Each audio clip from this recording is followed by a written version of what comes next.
Donc, on va parler maintenant de mesure de l'intensité électrique.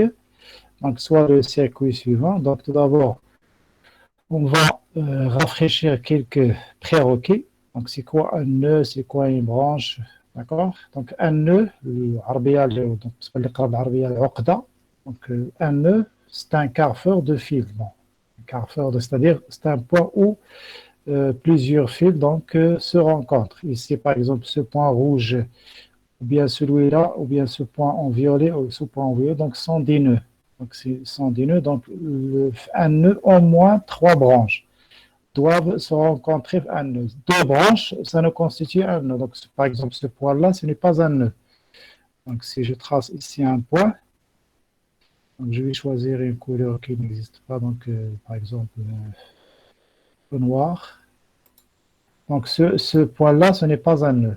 Parce que ici seulement, on a deux branches. Cette branche-là et cette branche-là. Bon, normalement, dans la réalité, c'est un fil. Il n'y a pas un seul fil ici. Et ce point-là, c'est un nœud parce qu'il y a trois branches. Celle-là, donc cette branche-là, et celle-là en bleu et celle-là en noir. Donc, trois branches se rencontrent, donc ça donne un nœud. Donc, ici, dans ce circuit, on a quatre nœuds. Donc, ces quatre nœuds-là sont deux en rouge et deux en violet. D'accord? Donc, et c'est quoi donc pardon, la branche de courant, hein, une branche de courant, par exemple ici, en pointillé bleu, c'est une branche. De ce côté-là, donc c'est là en pointillé bleu, donc c'est une branche. C'est une branche, c'est une branche, c'est une branche, c'est une branche. Donc ici, je combien de branches? 1, 2, 3, 4, 5, 6, 7, 8, 9, 10 branches. D'accord? Donc, et branche, normalement, c'est une portion de circuit entre deux nœuds ou bien entre un nœud donc, et un dipôle. En général, bien un pôle. Donc, on distingue, donc ici, normalement, on peut s'en passer de dipôle, donc on peut considérer que toutes celles-là, c'est une branche. Tout ce qui est en bleu, c'est une branche. Ici, on a une branche entre deux nœuds, entre ce nœud rouge et ce nœud rose, donc c'est une branche. Ici, c'est une branche, donc ici, au total, donc on peut compter qu'on a une en violet, 2, 3, 4, 5 et 6, 6 branches. Donc, on a 4 nœuds et 6 branches. On distingue, bien, on a une branche de courant, c'est une portion de circuit entre deux nœuds et comportant au moins un récepteur. Donc, une branche doit contenir au moins un dipôle pardon. Donc, ce n'est pas généralement un récepteur, donc je vais corriger ça. Pas un récepteur, au moins un dipôle. Il peut être un générateur aussi. Donc, un dipôle, c'est général. Mais si je dis un récepteur, donc ce branche de courant, donc c'est une portion de circuit entre deux nœuds. Par exemple, entre ce nœud-là et celui-là, il a une branche qui contient une lampe. Entre ce nœud violet et ce nœud violet, on a une branche qui contient une lampe aussi. Entre ce point violet aussi, entre ce nœud violet, on a une branche qui contient cette lampe-là. Et entre ce nœud rouge et ce nœud rouge, donc on a une branche qui contient un dipôle qui est pas actif, c'est le générateur. Donc c'est pourquoi j'ai changé le récepteur par un dipôle où ça peut être passif ou bien actif. Passif comme ces lampes-là et actif comme ce générateur. Donc on distingue la branche principale. Ici la branche principale, c'est elle qui contient le générateur. Donc cette branche-là. Cette branche-là, c'est la branche principale parce que c'est le générateur qui alimente le circuit. Et les branches dérivées, donc les branches dérivées comportant uniquement des récepteurs. Les branches dérivées, donc la branche ici en rouge, en jaune, en violet. Donc la branche rouge, la branche jaune et la branche violet. Donc ces branches sont des branches qui sont dérivées. Et on a une branche principale, c'est la branche en bleu, qui contient l'élément actif qui est le générateur. Donc ici, il y a 4 branches, donc en bleu, en rouge, en jaune et en violet. Une principale, donc celle qui est en bleu, et les 3 autres, rouge, jaune, violette, ce sont des branches dérivées. Et on a ici 4 nœuds, donc 2 points en rouge, 2 nœuds rouges et 2 nœuds en violet. Alors, la carte d'identité, donc, donc, normalement, ici, on doit parler d'un ampèremètre, donc, pour mesurer l'intensité de courant électrique. Donc, l'intensité électrique dans un circuit, la définition. Donc, c'est quoi l'intensité? Bon, ceux qui étaient donc scientifiques doivent normalement connaître cette définition-là. Donc, c'est la quantité d'électricité qui passe pendant une certaine durée dans un circuit. Donc, c'est comme on va mesurer une quantité d'électricité qui va passer pendant, par exemple, une seconde. Donc, ça donne l'intensité de courant électrique. Donc, c'est بالنسبة للقراءة العربية هي كمية الكهرباء هي دونك التيار شدة الكهرباء هي كمية الكهرباء التي تمر في دارة كهربائية خلال مدة زمنية معينة. D'accord? La tension, donc on note l'intensité de courant par I, I majuscule. L'unité c'est ampère de symbole A, donc on mesure l'intensité de courant par ampère. L'appareil de mesure c'est ampère-mètre branché toujours en série. ماشي بحال le voltmètre اللي قلنا اللي branché en parallèle. هنا l'ampèremètre doit être branché en série. Et on donne le résultat sous forme, donc I égale quelque chose fois A, donc 5 ampères, 10 ampères, donc 0,5 ampères, 0,02 ampères, d'accord? Alors, pour mesurer, donc ici, donc mesurer le courant qui passe dans ce circuit-là, donc on ouvre le circuit soit de côté gauche, droite ou bien de côté gauche, puis on fait introduire l'ampèremètre en série avec les deux. Donc, voilà, on ouvre le circuit, par exemple, ici de ce côté gauche, et on va insérer un ampèremètre entre ces points-là, donc ouverts. Donc, ici, un ampèremètre, de telle sorte que la borne, l'ampèremètre, il a deux bornes essentielles, c'est la borne A et la borne COM. Toujours la borne A est du côté positif du générateur, et la borne COM du côté négatif. Donc, pour que l'ampèremètre affiche une valeur positive. Donc ici, une figure, bien un schéma, bien une figure, pardon, un multimètre. Donc on peut même utiliser un multimètre pour mesurer là, le courant électrique, l'intensité du courant électrique. Donc ici, là, donc pour la mesure de la tension, on a parlé de cette partie-là. Donc je vais prendre le stylet. Donc cette partie-là, donc il nous sert à mesurer la tension, mais pour mesurer le courant, donc on utilise cette partie-là. Donc la partie où il est écrit A. A et on continue. D'accord? Donc dans ce cas-là, on va utiliser les bornes comme. On a dit pourquoi on l'appelle comme, c'est commun. N'importe quelle mesure, donc on utilise cette borne-là, n'importe quelle mesure. Donc c'est une borne qui est commune, toutes les mesures. Et on utilise soit milliampères, la borne MA ou bien DA. Donc DA, c'est l'intensité de courant, elle est forte. Et MA, c'est l'intensité de courant à mesurer, elle est faible. Donc, le symbole d'un ampèremètre, c'est un cercle à l'intérieur, on a la lettre A. Il a donc deux bornes. Donc, je peux considérer la borne ici, c'est la borne A. Et la borne ici, c'est la borne COM.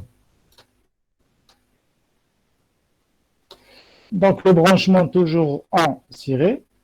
Donc, en série, donc, il possède deux bornes. La borne A ou MA. Donc, soit on utilise DA, bon, DA ou bien MA. Du côté toujours positif du générateur. Et la borne plus qu'on utilise toujours du côté, la borne, pardon, comme qu'on utilise toujours du côté moins du générateur. Donc, pour faire une mesure, tout d'abord, on sélectionne la zone. Donc, je vais effacer tout d'abord ce que j'ai écrit. Supprimer toutes les entrées. Donc, tout d'abord, on sélectionne la zone où il y a A. Donc, maintenant, il est haché en violet. On sélectionne la borne 10 ampères pour ne pas endommager l'ampèremètre. Donc, tout d'abord, toujours il faut commencer par le calibre le plus grand. Et le calibre, puis affiner la mesure en choisissant si nécessaire en utilisant des calibres plus petits. Donc, si la valeur affichée n'est pas précise, donc on va changer le 10 ampères par 1000 ampères et après on va chercher le calibre de 2 milliampères ou bien 20 milliampères ou bien 200 milliampères de façon à avoir une valeur qui est exacte. Donc, et brancher le fil rouge sur milliampères et le curseur sur 200 200 milli ou 20 milli ou bien 2 milli. Donc, lorsqu'on utilise le calibre des ampères, donc le curseur ici, donc c'est le curseur de celui-là, il est toujours ici sur des ampères. Si on utilise ce calibre, cette borne-là, si on utilise la borne des ampères, le calibre doit être sur 10 ampères. 10 ampères, on a une seule solution ici. Mais si je n'utilise pas le calibre pardon, la borne 10 ampères, j'utilise celle-là, milliampères. Donc ici, j'ai le choix entre 10 milliampères, 20 milliampères ou bien 200 milliampères selon la valeur à mesurer. Donc, le calibre doit être juste au-dessous de la valeur de l'intensité à mesurer. Donc, on a déjà dit ça dans la mesure de la tension.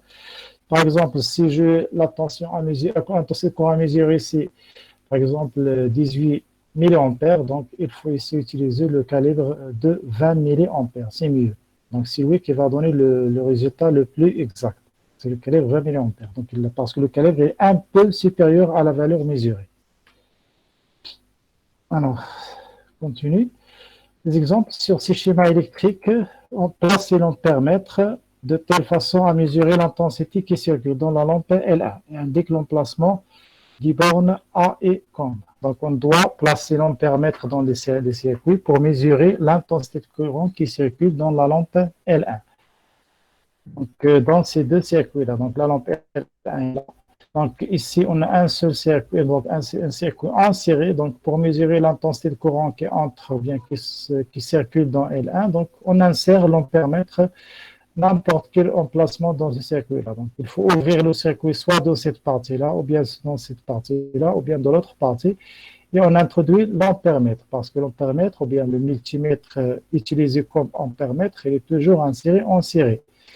Donc,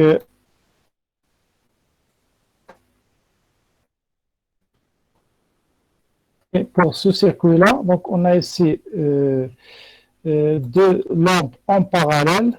Donc L1 elle est en parallèle à L2. Donc pour mesurer l'intensité de courant qui circule dans la lampe L1, on n'a pas beaucoup de choix. Soit on ouvre dans cette partie-là, ou bien on ouvre ici le circuit, on introduit l'ampèremètre. Donc si je introduis l'ampèremètre ici, je ne vais pas mesurer le courant qui entre dans L1.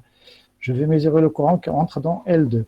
Si j'utilise l'ampèremètre dans cet emplacement-là ou bien ici, donc ici je mesure l'intensité de courant qui circule dans tous les circuits, c'est-à-dire le courant principal. Parce que le courant sort de la borne positive, il circule, lorsqu'il arrive ici, il est divisé. Une partie qui circule dans L1 et l'autre partie va circuler dans la lampe L2. Donc pour mesurer l'intensité de courant qui circule dans L1 seulement, donc on a deux choix, soit on ouvre le circuit ici ou bien ici, pour mesurer le courant qui circule dans la lampe L1. Donc, pour ce circuit-là, donc, on a trois choix, soit ici, ou bien ici, ou bien ici. Donc, on ouvre le circuit, on introduit donc on a choisi cette partie-là. Donc, on a introduit l'ampèremètre ici. Et la borne A de l'ampèremètre, elle est du côté de la borne positive de générateur. Et la borne COM de l'ampèremètre, toujours doit être de l'autre de côté négatif de générateur. Pour mesurer ici dans le deuxième figure, bien schéma, donc pour mesurer l'intensité de courant qui circule dans le L1, on a deux choix, soit on ouvre le circuit ici ou bien ici, donc on a choisi cette position-là. Et ici la borne A, donc vous voyez ici que le générateur il est inversé. Donc la borne A il est ici, donc il est du côté de la borne plus. D'accord? Et le COM, la borne COM de l'ampèremètre, elle est toujours du côté de la borne moins du générateur pour avoir une valeur, la borne moins pour avoir une valeur positive, que l'ampèremètre affiche une valeur positive. Alors, on continue. Alors, expérience de cours. Que se passe-t-il si on se trompe de calibre lors d'un branchement sur la borne milliampère de l'ampèremètre? Alors, à l'intérieur de l'ampèremètre se trouve un fusible. Il y a un fusible, comme le fusible qu'on a à la maison.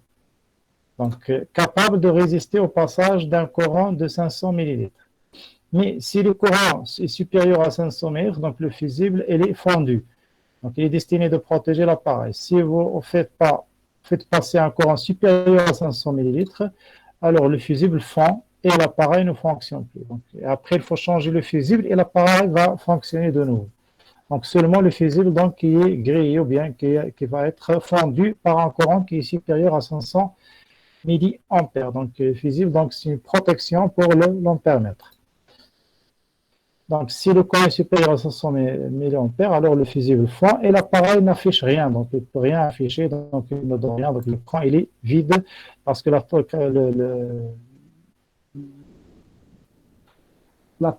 le fusible, il est fondu.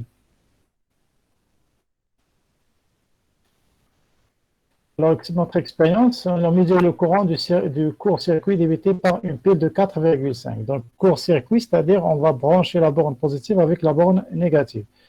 Donc, si je branche directement un ampèremètre sans utiliser aucun autre dépôt entre la pile, donc c'est comme j'ai réalisé un circuit inséré entre la pile et le voltmètre ou bien le multimètre utilisé en ampèremètre. Donc, c'est comme j'ai fait un court-circuit de la pile. Alors, il va afficher une grande qui est très grande. Donc, I égale à 2,43 ampères. Donc, c'est une valeur qui est grande. Normalement, les courants, les intensités de courant, on parle des milliampères, normalement. Mais ici, on a 2,43 ampères. Donc, ici, c'est une valeur qui est grande. Donc, le courant est très fort. Alors, maintenant, on va utiliser une lampe. Une lampe. Donc, cette expérience-là, donc on ne va pas utiliser un court-circuit comme tout à l'heure, donc on va introduire une lampe dans le circuit, on va mesurer l'intensité de courant. Donc, I égale à 0, donc ici l'afficheur affiche 0,18. Donc, on a utilisé la borne comme ici, et la borne d'ampères ici. Donc, ici, on a deux chiffres significatifs. Donc, les deux chiffres sont 1 et 8. On a deux chiffres 1 et 8, ce qu'on appelle les chiffres significatifs. On a utilisé le calibre le plus grand, c'est 2 ampères. Donc ici, j'ai déjà une valeur une valeur approchée de l'intensité de courant qui se déplace ou bien qui circule dans le circuit. Donc ça sera 0,18 ampères. Donc est-ce que je ne peux pas utiliser d'autres calibres? Est-ce que je ne peux pas utiliser le milliampère, ici la borne milliampère, et utiliser ici. Donc, 0,118 ampères, c'est presque 180 milliampères. Regardez, égale presque 180 milliampères. Alors, je peux utiliser le milliampère, le calibre, bon, la borne milliampères et le curseur sur 200 milliampères. À ce moment-là, donc, je serai juste au-dessus de la valeur mesurée. Donc, c'est une alternative de cette mesure-là, mais elle sera plus précise que celle-là. Donc, tout d'abord, je vais effacer ces dessins-là. Donc, si maintenant j'utilise le calibre 200 milliampères, le calibre 200 milliampères, parce que j'ai une estimation de la valeur de l'intensité, en utilisant le calibre 10 ampères, j'ai une estimation de 0,18 ampères, c'est-à-dire dans les environs de 180 milliampères. À ce moment-là, donc, on a pris la décision de changer le calibre changer la borne de 10 ampères vers milliampères et utiliser le calibre 200 pour que le calibre utilisé sera un petit peu supérieur à la valeur mesurée. Et à ce moment-là, on a 4 chiffres significatifs, c'est-à-dire la précision augmente. Parce qu'on a 4 chiffres significatifs, on aura 184,7 milliampères. Tout à l'heure, on a trouvé 180. Donc, on a raté la vraie mesure de 4,7 milliampères. Maintenant, on a plus de précision parce qu'on a respecté la règle, c'est toujours utiliser un calibre qui est juste supérieur à la valeur affichée ou bien la valeur mesurée. D'accord? Donc, vous voyez, c'est dans l'écran et dans l'afficheur, on a 184,7. Donc, on prend le calibre juste au-dessous de la valeur de l'intensité, donc mesurer préalablement donc avec le calibre. Donc, le calibre 10 ampères, donc c'est bien de commencer par 10 ampères pour avoir une idée sur la valeur de courant à mesurer. Et après, on choisit le calibre convenable. Donc, afficher avec le calibre, si on affiche, donc si on utilise le calibre de 20 milliampères, on aura l'afficheur seulement à gauche, c'est-à-dire il n'affiche rien. L'appareil est déjà endommagé, donc visible grillé, donc on peut endommager l'appareil. Si on utilise le 2000 ampères, la même chose, parce que soit utilise 2000 ampères ou bien 20 000 ampères, donc l'intensité de courant est très supérieure à ces deux calibres. Donc on peut endommager là, le multimètre. On mesure d'intensité, donc expérience 1. On regarde le circuit ci-contre et on mesure l'intensité de courant qui circule dans le circuit. Donc, complète le tableau suivant. Donc, le tableau déjà, il est complété. Donc, grandeur mesurée, donc ici, puisqu'on a un ampère-mètre, donc la grandeur mesurée, c'est l'intensité. La notation, c'est I. L'unité sur ampère, le symbole de l'unité c'est A. La valeur affichée, donc c'est 0,350. Donc, qu'est-ce qu'on va écrire? I égale à 0,35 ampères ou bien I égale 350 milliampères. Donc, seulement la conversion entre ampères et milliampères, on multiplie par 10 à la puissance 3 pour faire la conversion. Alors, l'expérience numéro 2, réaliser un circuit en série avec deux lampes, un générateur, voilà les deux lampes L1 et L2, un générateur et 10 fils. Donc, le premier fil, le deuxième, le troisième, le quatrième, le cinquième et le sixième. Place ensuite successivement l'ampère-mètre en différents endroits. Donc, on va le placer en endroit A1, puis l'endroit A2, puis l'endroit A3. Pour mesurer le courant.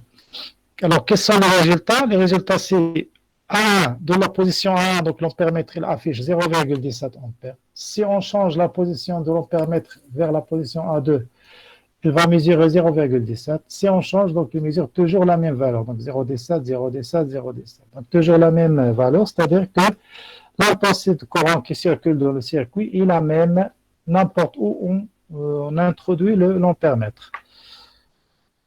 En conclusion, le courant est le même partout dans le circuit en série. Donc si un circuit est en série, donc toujours on a la même intensité de courant qui circule dans le circuit, quel que soit le point près dans le circuit. Alors, l'expérience numéro 2, l'intensité de courant dépend-elle de l'ordre des dipôles dans un circuit série? C'est-à-dire, si je place L1 ici, L2 ici, ou bien si j'interchange L2 avec L1, est-ce que toujours on aurait la même valeur de l'intensité de courant? Donc, la mesure du courant de le circuit est égale à 0,17 ampères. Donc, on intervertit la lampe L1 et L2 dans le circuit précédent. Donc, le circuit précédent ici, on a L1 à droite, L2 à gauche. L1 à droite, L2 à gauche, on a 0,17 ampères. Ici, on a L1 à gauche, L2 à droite. C'est-à-dire qu'on a changé les positions de L1 et L2. On trouve toujours la même valeur du courant. Donc, l'ordre des récepteurs a-t-il une influence sur l'intensité de courant? Non. Donc, la réponse, c'est non, parce qu'on a fait intervertir donc, les deux lampes et on trouve toujours la même valeur de l'intensité de courant. Donc, le courant est le même, quelle que soit la position des récepteurs dans un circuit en série. Expérience suivante, l'intensité de courant dépend-elle du nombre de dipôles dans un circuit en série? Donc, on réalise les deux circuits suivants. Donc, le premier circuit, donc, on a seulement une lampe. Le deuxième circuit, on a trois lampes. On utilise toujours le même générateur et le même ampère-mètre. Donc, pour le premier, le courant ici, c'est 0,35 ampères. Pour le deuxième, c'est 0,12 ampères. Donc, le courant change. Donc, le nombre de dipôles a-t-il une influence sur l'intensité de courant dans un circuit? Oui, la réponse est oui. Plus le nombre de récepteurs est grand, ici on a seulement un récepteur, on a 0,35, ici on a trois récepteurs, on a 0,12, donc plus le nombre de récepteurs augmente, l'intensité de courant diminue. Donc plus l'intensité de courant est faible, un récepteur est un peu comme l'embouteillage. Donc c'est comme on a des embouteillages, on passe par le premier, on trouve le deuxième, on passe par le deuxième, on trouve le troisième. Donc, c'est comme un frein. Donc, le bouteillage, qu'est-ce qu'il fait? Il fait un frein en passage de courant. Donc, plus il y a de récepteurs, moins de courant passe.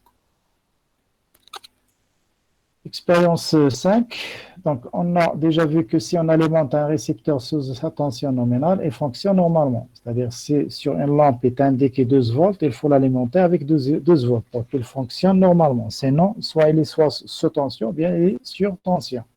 Alors, ce récepteur est alors traversé par son intensité nominale, c'est-à-dire l'intensité pour laquelle il fonctionne normalement. Alors, on dispose d'une lampe d'intensité nominale 0,1 ampère, c'est-à-dire il est inscrit sur la lampe.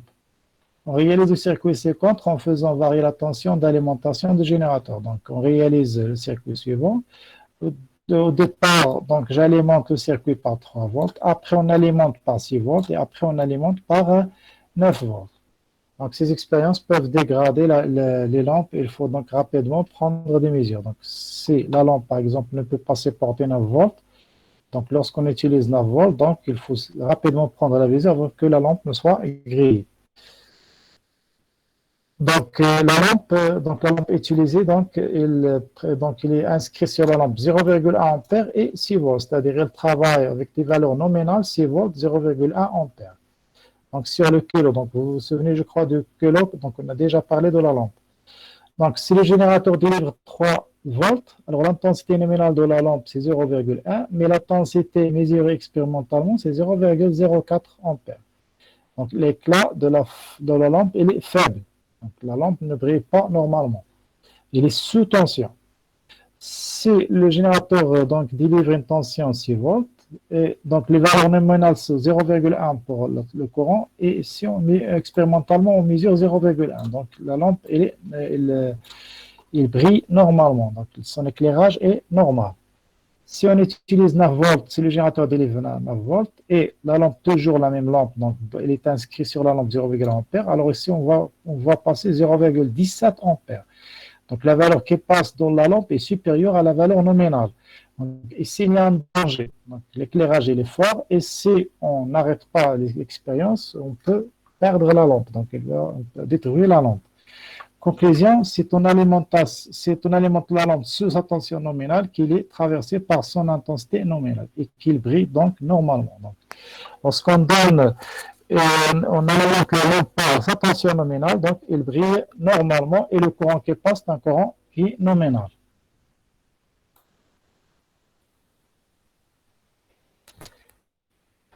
Donc des précautions dans les maisons, donc il ne faut jamais surcharger une prise électrique. Donc vous voyez ici dans cette photo-là, donc plusieurs appareils sont reliés à la même prise, c'est-à-dire ici on va surchauffer les fils de connexion qui sont à l'intérieur du mur, donc on peut même endommager, bien causer l'incendie dans une maison. Il ne faut jamais faire surcharger une prise. Donc risque de surintensité ou bien ainsi risque d'incendie.